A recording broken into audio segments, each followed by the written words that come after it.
Guys, apa kita buat tetap akan ada orang kritik kan? Korang tonton video ni sampai habis.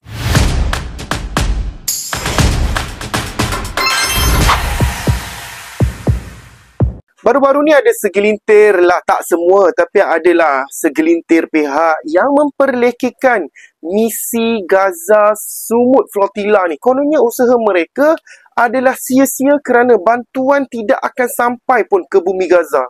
Tapi persoalannya saya nak tanya, adakah setiap usaha itu perlu dinilai dengan hasil semata-mata? Sebenarnya misi seperti ini bukan semata-mata untuk menghantar makanan ataupun ubat-ubatan. Ini adalah misi tentang kesedaran.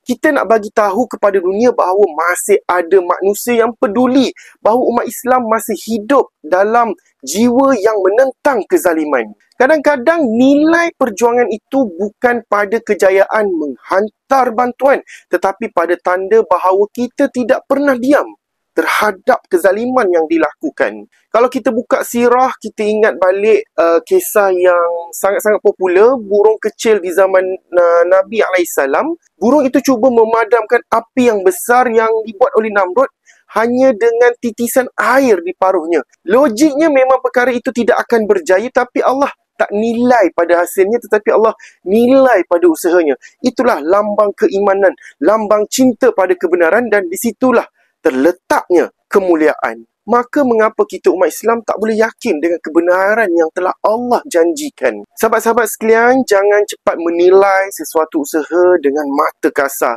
Kadang-kadang mereka yang berlayar tu bukan membawa kotak makanan, tetapi mereka membawa semangat yang menyala umat Islam, supaya dunia ini tahu yang kita tidak pernah menyerah dan kita bersama-sama dengan penduduk Gaza semua. Kerana pada akhirnya Allah tidak akan tanya apa yang kamu telah menang. Allah tak tanya hasilnya, tapi Allah akan tanya apakah kamu usaha. Allah nak tengok usaha kita sebenarnya. Jadi janganlah hina, lagi-lagi memperlekeh.